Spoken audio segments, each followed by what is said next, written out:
یہ تھا کہ نہیں میرا استدلال صحیح تھا، ابو بکر صدیق کا استدلال غلط تھا، تو انہوں نے پھر زندگی بھر ان سے گفتگو نہیں کی، یہاں تک کہ جب ان کی وفات ہوئی تو سید حضرت علی علیہ السلام نے جنازے میں بھی کسی صحابی کو شریک نہیں کیا، تو یہ غامدی صاحب بات اگر یہاں تک رہتی نا پھر ٹھیک تھا نا، دھمکی دینا، گھر جلانے کے لیے پہنچنا،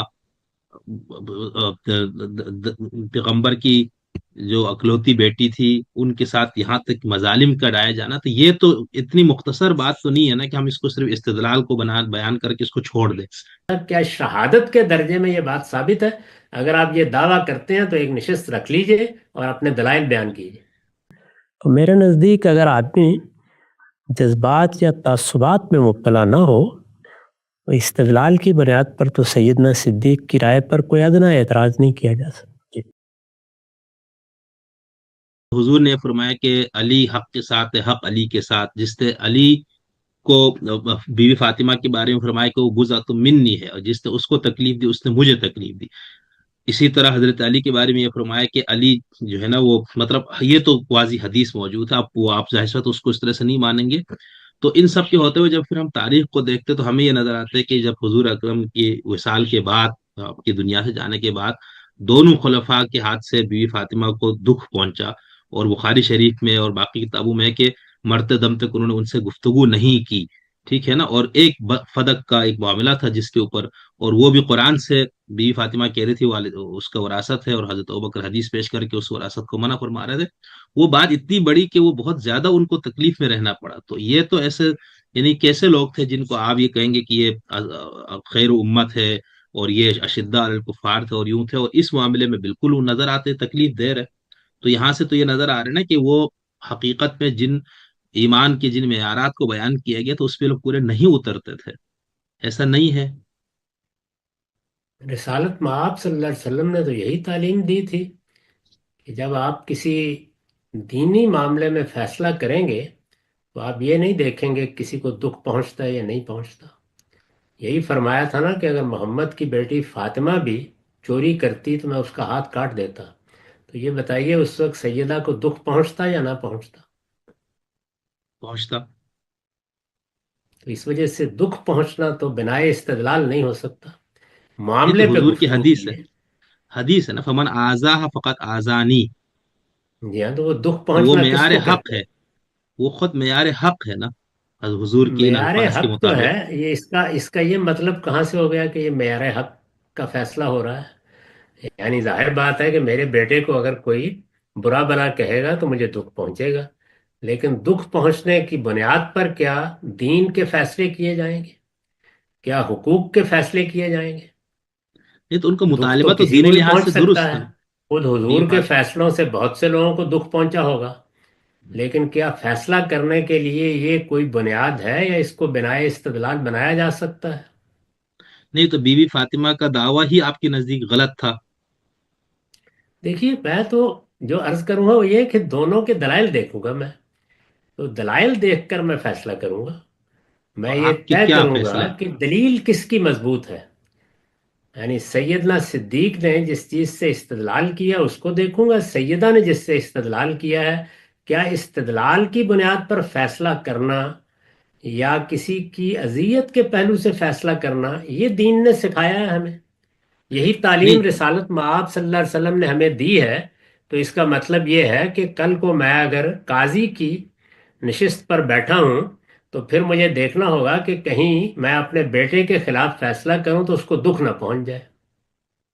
نہیں چلے دکھ والی بات تو چلے وہ میں نے اس حدیث کے ہوا نا، دیکھیں بیوی فاطمہ کو اپنے موقف پہ قطعی یقین تھا نا، تبھی تو جب ان کو محروم کیا بھی گیا تو انہوں نے اپنے موقف سے یعنی اپنے استدلال سے انہوں نے وہ نہیں کیا کہ ٹھیک ہے میرا استدلال غلط تھا، ان کا یہ تھا کہ نہیں میرا استدلال صحیح تھا، ابوبکر صدیق کا استدلال غلط تھا، تو انہوں نے پھر زندگی بھر ان سے گفتگو نہیں کی، یہاں تک کہ جب ان کی وفات ہوئی تو سید حضرت علی علیہ السلام نے جنازے میں بھی کسی صحابی کو شریک نہیں کیا، تو یہ کیا ہے، یہ کوئی مسئلہ تو تھا غامدی صاحب، آپ اس کو ظاہر ہے کس طرح میں دیکھتے ہیں؟ جب اپنے ایک حق کا مطالبہ لے کے اٹھوں گا تو مجھے تو یقین ہے نا کہ یہ میری بات ٹھیک ہے۔ میرے حق میں اگر فیصلہ نہیں ہوگا تو مجھے رنج بھی پہنچے گا۔ یہ ساری باتیں تو ہونی ہیں، لیکن سوال یہ ہے کہ جس نے فیصلہ کرنا ہے قاضی کو کیا کرنا ہے؟ یعنی وہ یہ دیکھے کہ میں جس کے خلاف فیصلہ دے رہا ہوں اس کو میرے فیصلے سے دکھ پہنچے گا کیا اس بنیاد پر فیصلے کیے جا سکتے ہیں، اور کیا یہ دین کے مطابق ہوگا کہ اس طرح فیصلے کیے جائیں؟ نہیں نہیں تو اس وجہ سے فیصلے پر گفتگو کیجیے. یعنی یہ ٹھیک جتنی روایتیں ہیں، یہ دیکھیے بات یہ ہے کہ قاضی کسی کو دکھ نہیں پہنچانا چاہتا، اس لیے یہ بات ہی صحیح نہیں ہے کہ رسالت مآب نے فرمایا تھا کہ جس نے دکھ پہنچایا، یعنی دکھ قاضی نہیں پہنچاتا. یا مسلمانوں کا امیر اگر عدل کی بنیاد پر فیصلہ کرتا ہے تو وہ دکھ نہیں پہنچانا چاہتا، وہ تو حق کو واضح کر رہا ہے جو اس کے نزدیک حق ہے. اس سے آپ اختلاف کر سکتے ہیں، اختلاف تو کسی فیصلے سے بھی کیا جا سکتا ہے.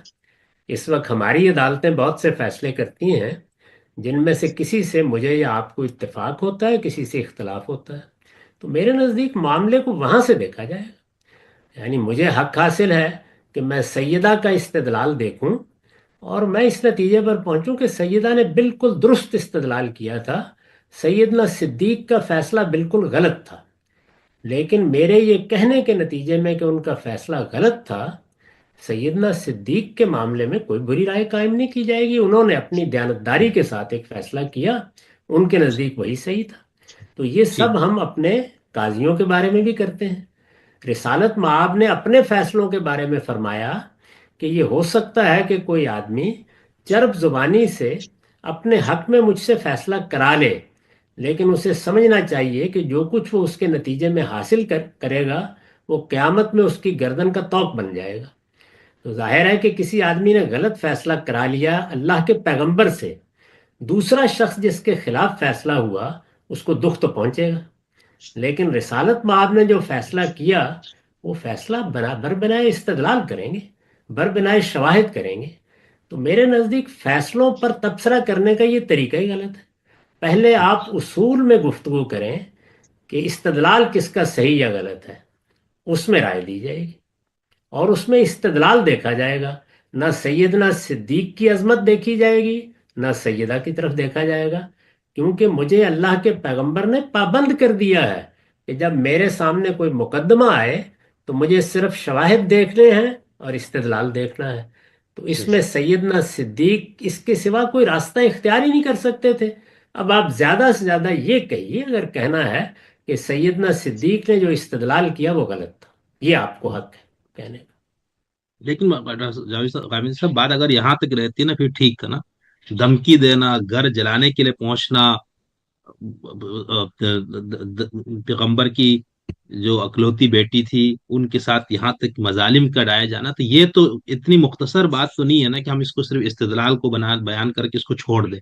تو یہ ساری تفصیلات آپ اس کو نہیں مانتے؟ ایسا اصل نہیں ہوا؟ معاملے پر تو استدلالی کی روشنی میں بات ہوگی. یہ اخبار احاد ہے، اس میں نے عرض کر دیا کہ میرے نزدیک اس کے لیے طریقہ بالکل دوسرا ہے، اور وہ یہ ہے کہ اگر کسی کے خلاف کوئی الزام لگایا جا رہا ہے تو پھر اس کو اس سطح پر ثابت ہونا چاہیے جس سطح پر عدالت میں معاملات ثابت ہوتے ہیں. عام حالات میں اخبار کو قبول کر لوں گا، لیکن جب کسی پر اخلاقی الزام لگایا جائے گا تو پھر اس میں پے در پے شواہد کا مطالبہ کروں گا، یہاں تک کہ نہ سند میں کوئی ادنا درجے کا تردد ہونا چاہیے، بہت سے کرائن سے اس کی تائید ہونی چاہیے. جس طرح ایک قاضی فیصلہ لکھتا ہے پھر اسی طریقے سے ان تمام روایات کا جائزہ لینا ہوگا. تو وہاں ٹھیک پر بھی ٹھیک میرے نزدیک اصول غلط استعمال کیا جا رہا ہے. یہ ادھر ادھر کی سنی سنائی باتوں پر یہ بات نہیں کی جا سکتی. وہ پھر ایک ایک چیز پر بحث کر کے دیکھنا پڑے گا کیا شہادت کے درجے میں یہ بات ثابت ہے. اگر آپ یہ دعویٰ کرتے ہیں تو ایک نشست رکھ لیجئے اور اپنے دلائل بیان کیجئے. سیدنا ابوبکر کی نسبت سے ایک مرفوع روایت بیان کی جاتی ہے کہ وہ کہتے ہیں کہ رسول اللہ صلی اللہ علیہ وسلم خود فرما کے گئے ہیں کہ ہماری میراث نہیں ہوتی، ہم انبیاء جو کچھ چھوڑ جاتے ہیں وہ صدقہ ہوتا ہے، اور یہ کہ آل محمد کے اخراجات اسی مال سے پورے کیے جائیں گے، مگر انہیں یہ حق نہیں ہوگا کہ کھانے کے علاوہ اور کچھ تصرف کرے. میں اللہ کی قسم آپ کے صدقے میں سے جو آپ کے زمانے میں ہوا کرتا تھا اس میں کوئی رد و بدل نہیں کروں گا، بلکہ وہی نظام جاری رکھوں گا جسے نبی صلی اللہ علیہ وسلم نے قائم کیا تھا. پھر سیدنا علی ابوبکر رضی اللہ عنہ کے پاس آئے اور کہنے لگے اے ابوبکر ہم آپ کی فضیلت و مرتبے کا اقرار کرتے ہیں. اس کے بعد انہوں نے نبی کریم صلی اللہ علیہ وسلم سے اپنی قرابت اور اپنے حق کا ذکر کیا. ابوبکر رضی اللہ تعالیٰ عنہ نے فرمایا اس ذات کی قسم جس کے ہاتھ میں میری جان ہے، آپ صلی اللہ علیہ وسلم کی قرابت والوں سے سلوک کرنا مجھے اپنی قرابت والوں سے سلوک کرنے سے زیادہ پسند ہے۔ ہم سب یہ پس منظر تو باغ فدق کا ہے، اس پر آپ کا نقطہ نظر سامنے آتا رہتا ہے۔ روایت کو سامنے رکھ کے 2-3 سوالات ہیں میں آپ کی خدمت پہ رکھتا ہوں۔ پہلی چیز یہ ہے کہ اگر دین اور شریعت نے وراثت کا کوئی قانون مقرر کیا ہے تو جس طرح ہم عام مسلمان اس کے پابند ہیں تو انبیاء کو بھی ہونا چاہیے۔ کیا قرآن مجید میں کوئی ایسا استثناء موجود ہے جس سے رسول اللہ صلی اللہ علیہ وسلم بطور نبی کے میراث لینے اور آگے تقسیم کرنے کا حق نہیں رکھتے؟ یہ استثناء کیسے پیدا ہوا، اور اگر پیدا ہوا ہے تو خبر واحد سے پیدا ہوا ہے؟ خبر واحد تو دین میں کوئی مستقل بذات حکم نہیں دے سکتی۔ پہلے سوال کے جواب ارشاد فرمائیں کہ یہ روایت قرآن میں دیے گئے میراث کے عمومی مطلق قانون کے اندر ایک تخصیص پیدا کر رہی ہے خبر واحد کے ذریعے۔ سب سے پہلے خود قرآن کا قانون سمجھنا چاہیے۔ میں نے تو بارہا لوگوں کو توجہ دلائی ہے کہ اللہ تعالیٰ نے میراث کے بارے میں جو ہدایات سورہ نساء میں دی ہیں ان کے پس منظر کو اور خود ان کے الفاظ کو بہت اچھی طرح سمجھنے کے بعد ہی وہ باقی سب چیزوں کو سمجھ سکتے ہیں۔ پس منظر یہ ہے کہ پہلے سے میراث کی تقسیم کے بارے میں کچھ روایات چلی آ رہی تھی، ان کو قرآن مجید نے معروف سے تعبیر کیا ہے۔ معروف یعنی سوسائٹی کا دستور، ایک رواج ہے، اس کے تحت معاملات ہو رہے ہیں۔ پہلے مرحلے میں تو یہی توجہ دلائی کہ لوگ اس معروف کی اور اس رواج کی پابندی کریں۔ اس کے بعد پھر سورہ نساء کی آیات 11-12 میں اللہ تعالیٰ نے ارشاد فرمایا کہ معروف میں بہت سی چیزیں نزاع کا باعث بنتی ہیں، کیونکہ میراث ایک ایسی چیز ہے کہ زندگی میں آپ فیصلے کرتے ہیں، کسی کو کوئی معاملہ ہے، کوئی اختلاف ہے، بات ہو جائے گی، مرنے کے بعد آپ کیا چھوڑ کے گئے ہیں اس کو تقسیم ہونا ہے۔ اس میں پہلا سوال، اور یہ بڑا نازک سوال ہے، وہ یہ ہے کہ حقدار کون ہے؟ تو حقدار کون ہے کے بارے میں ہم دنیا کی تاریخ میں جاتے ہیں، معلوم ہوتا ہے کہ 10 قسم کی آرا رہی۔ ایک لمبے عرصے تک دنیا کے تمدن میں یہ رائے رہی ہے کہ بڑے بیٹے کو دے دیا جائے، ایک ہی جگہ رہیں گی ساری چیزیں، اور اس طرح جو جائیداد بنی ہے یا جو امپائر وجود پہ آیا ہے اس میں کوئی خلل نہیں ہوگا۔ ایسی ہی بہت سی روایات دنیا کے دوسرے علاقوں میں، دوسری تہذیبوں میں رہی ہیں۔ اللہ تعالیٰ نے یہ فرمایا کہ سب سے پہلے تو میرا فیصلہ یہ ہے کہ تمہارے براہ راست اعزاء اس کے حقدار ہیں۔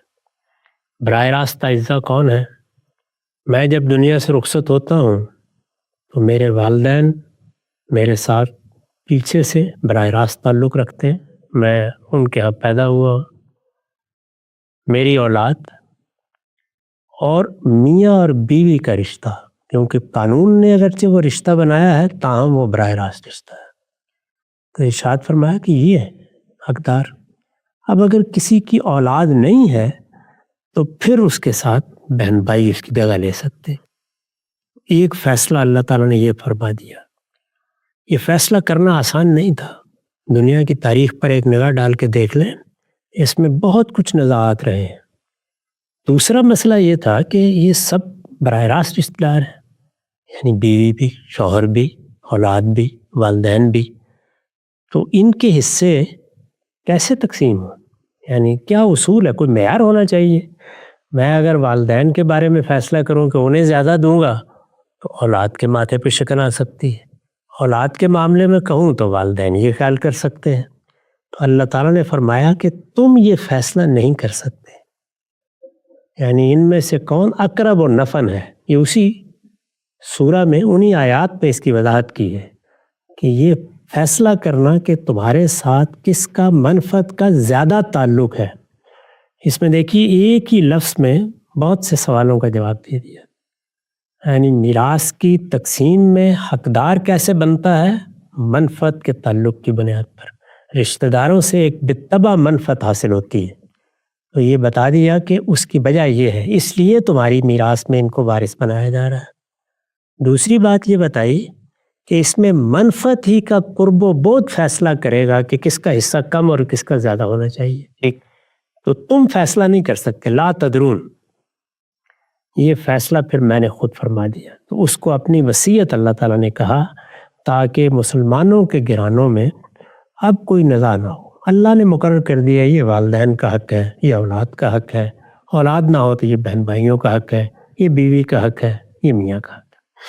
لیکن جب یہ قانون بیان کیا تو یہ بتایا کہ اس سے پہلے تم کو حق حاصل ہے کہ تم کوئی وصیت کرنا چاہتے ہو تو کر لو.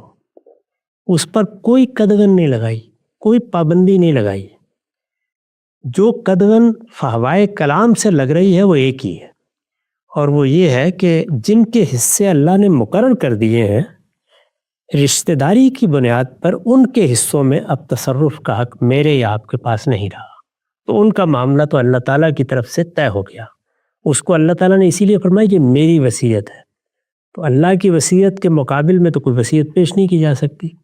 لیکن ان کے علاوہ اور رشتہ داری کے تعلق کو چھوڑ کر خود ان کی کسی ضرورت، کسی منفعت کے پہلو سے اگر کوئی وصیت کرنی ہو تو ہر جگہ یہ فرمایا کہ تمہاری وصیت کے بعد، اور اس وصیت کو نکرہ استعمال کیا. جو وصیت تم چاہو کر لو، جتنی چاہے کر لو، کوئی پابندی نہیں لگائی اس کے اوپر سوائے اس ایک پابندی کے. یہ قانون ہے، اس میں مجھے بھی حق ہے، آپ کو بھی حق ہے کہ ہم اپنی میراث کے بارے میں یہ وصیت کر دیں کہ یہ ساری کاری اللہ کی راہ میں. یعنی اس میں کیا چیز ہے جو قانون کے خلاف ہے؟ اللہ کی راہ میں دینے پر تو کوئی پابندی نہیں ہے. پابندی یہ ہے کہ جو وارث ہیں ان کے معاملے میں اپنی طرف سے کوئی اقدام کیا جائے. یعنی میں وصیت کروں گا، میں نے ساری اللہ کے راہ میں وصیت کر دی، میں نے 1/3 کر دی، میں نے 2/3 کر دی، جو بچے گا اس میں وارثوں کے حصے ہوں گے. اگر میں سارا کا سارا اللہ کی راہ میں دے دیتا ہوں تو اس میں کوئی قانونی رکاوٹ نہیں ہے. رسول اللہ نے ایک موقع پر صرف نصیحت کی تھی کہ ایسا نہ کرو تو اچھا ہے. یعنی اپنے ایک صحابی کو انہوں نے کہا میں سب اللہ کی راہ میں دینا چاہتا ہوں. تو فرمایا تمہارے اعزاء اقربا ہیں، ان کو کیوں دوسروں کا محتاج چھوڑ کے جا رہے ہیں؟ پابندی کوئی نہیں ہے. تو اس لیے اگر یہ معاملہ جو صدیق رضی اللہ عنہ کے سامنے پیش ہوا اس کو میراث کا معاملہ مانا جائے تو رسالت مآب نے جو کچھ فرمایا وہ سیدنا صدیق سے بڑھ کر کس کی روایت ہو سکتی تھی کہ جس کو قبول کرنے سے انکار کر دیا جائے. وہ فرما رہے ہیں کہ آپ نے یہ کہا تھا کہ ہم انبیاء لا نرث ولا نورث، نہ ہم کسی چیز کے مالک بنتے ہیں جو دنیا میں ہوتا ہے بس اس کو استعمال کر لیتے ہیں، نہ اپنی میراث چھوڑ کے جاتے ہیں کہ وہ لوگوں میں تقسیم کی جائے. جو ہم چھوڑتے ہیں ما ترکنا صدقہ، وہ اللہ کی راہ میں خرچ کر دیا جائے. اگر اس زاویے سے انہوں نے دیکھا یہ بھی بالکل ٹھیک ہے.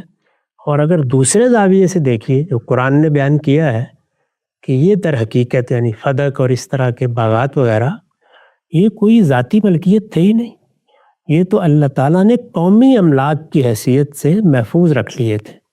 اور یہ فرمایا تھا، بلکہ اسی میں یہ اصول بیان کیا ہے، یہ بھی بتایا ہے کہ کیوں قومی املاک رہنی چاہیے. سورہ حشر میں ہے تو اس میں پوری بات بیان کی ہے کہ قومی املاک جیسے زمین ہے، جس طرح زمین کے خزانے ہیں، تو یہ فرمایا ہے کہ یہ قومی املاک کی حیثیت سے رہنے چاہیے. کیونکہ اگر تم ان کو نجی ملکیت میں دے دو گے تو لکیلا دولتم بین الاغنیاء منکم، ایسا ہوگا پھر کہ یہ تمہارے اغنیاء ہی میں گردش کرتے رہیں گے. یعنی نجی ملکیت پہ دے دو گے تو تھوڑا عرصہ نہیں گزرے گا کہ چند ہاتھوں میں چلے جائیں گے اور انہی کے ہاتھوں میں جائیں گے جن کے لیے اللہ تعالیٰ نے غنی ہونے کے مواقع پیدا کر دیے ہوتے ہیں. کیونکہ دنیا میں اس کے کچھ قوانین اور اصول چل رہے ہیں تو ان کو قومی املاک رکھا جائے. یہ قومی املاک کی حیثیت سے رسالت پاک صلی اللہ علیہ وسلم کے پاس تھے، اور اس میں خود اللہ تعالیٰ نے بتا دیا تھا کہ آپ اس میں اپنے اخراجات بھی پورے کریں، اپنے اعزاء اقربا کے اخراجات بھی پورے کریں. تو اس کے بارے میں اگر یہ تاثر پیدا ہو گیا کہ یہ کوئی ذاتی ملکیت ہے، یہ بھی ہو سکتا ہے. تو اگر سیدنا صدیق نے قرآن کی اس آیت کو سامنے رکھ کر ان کو قومی املاک کی حیثیت دی اور ان کے بارے میں وہی فیصلہ کیا جو حضور نے اپنے لیے کیا تھا، صورت میں بھی ٹھیک ہے. تو آپ قرآن کے زاویے سے دیکھیے اور ان کو قومی املاک کی حیثیت سے سامنے رکھ کر رائے قائم کیجیے تب بھی سیدنا صدیق ہی کی رائے درست معلوم ہوتی ہے، اور اگر میراث کے معاملے میں جو کچھ انہوں نے فرمایا ہے اس کو سامنے رکھیں تب بھی قرآن کی روشنی میں بالکل ٹھیک ہے۔ تو میرے نزدیک اگر آدمی جذبات یا تعصبات میں مبتلا نہ ہو تو استدلال کی بنیاد پر تو سیدنا صدیق کی رائے پر کوئی ادنا اعتراض نہیں کیا جا سکتا۔ تو بالکل واضح ہوا۔ ہم سب کچھ ضمنی توضیحی سوالات ہیں اسی سے متعلق، وہ بھی رکھتا ہوں آپ کی خدمت میں۔ سب سے پہلی چیز جو اولاد ہے، ظاہری بات ہے اس قضیے کے اندر تو اولاد فریق کی حیثیت سے کھڑی ہوئی ہے۔ سیدہ فاطمہ ایک چیز کا مطالبہ کر رہی ہیں۔ پہلا سوال یہ ہے کہ جو رسالت مآب صلی اللہ علیہ وسلم نے وصیت کی تھی، اس وصیت سے خود اولاد کیسے ناواقف ہے، اور باہر سے ایک شخص جو ہے وہ کہہ رہا ہے کہ جی یہ ہمیں رسول اللہ کی وصیت ہے۔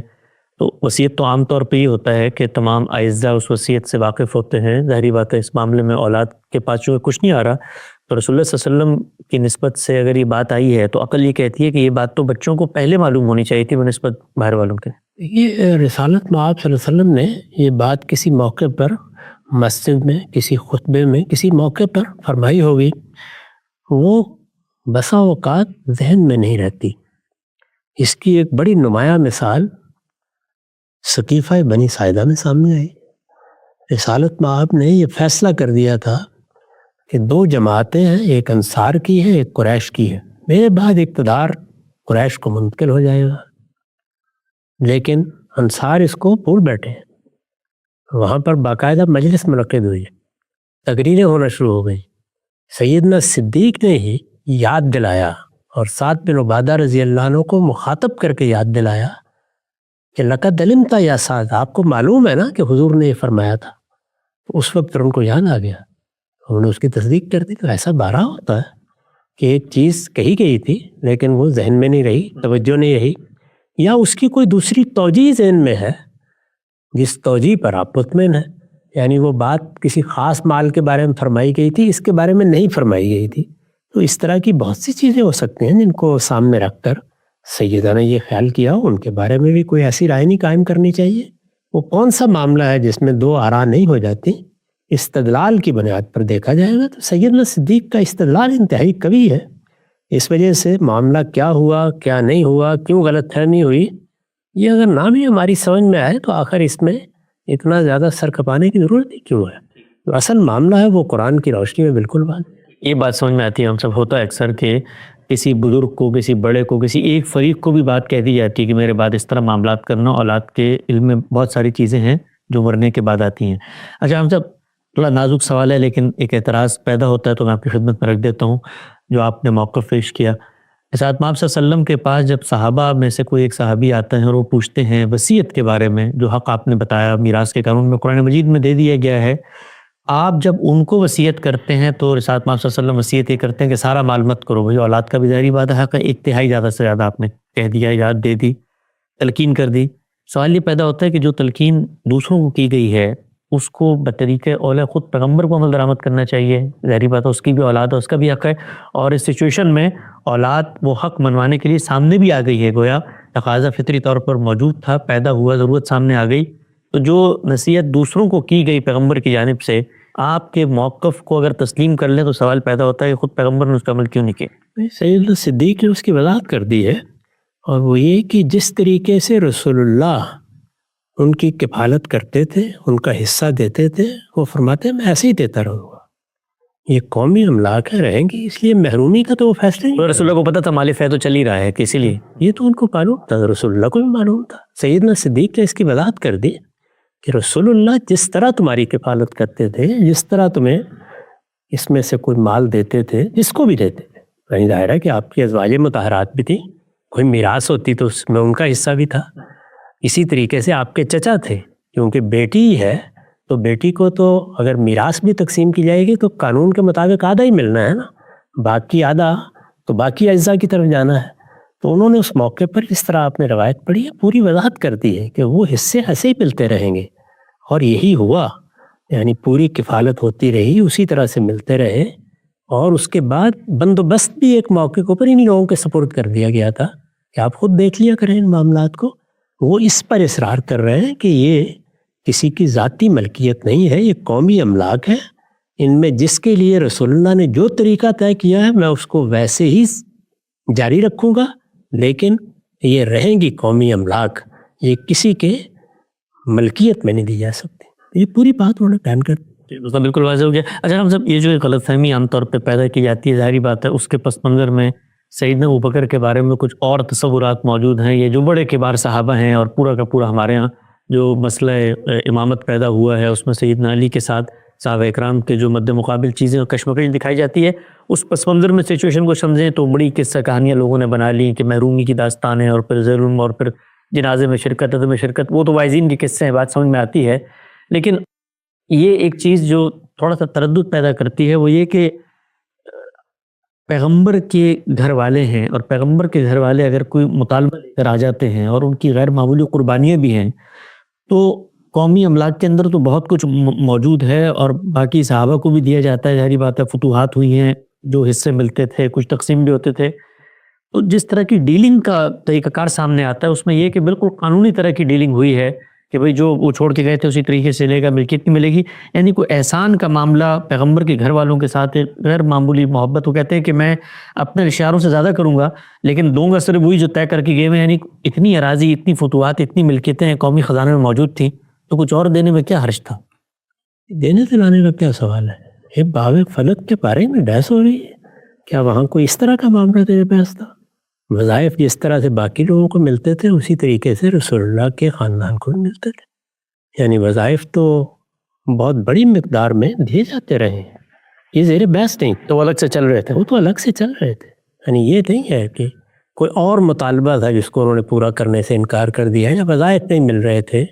اس میں نہ صرف یہ کہ وظائف ملتے تھے، ان کی آپ تفصیلات پڑھیں تو معلوم ہوتا ہے کہ سب سے زیادہ وہ خاندان رسالت ہی کو دیے جاتے تھے۔ اچھا، اسی طرح اکابر صحابہ، اسی طرح بدری صحابہ، سب کے لیے ان کی خدمات کے لحاظ سے وظائف مقرر کیے جاتے تھے۔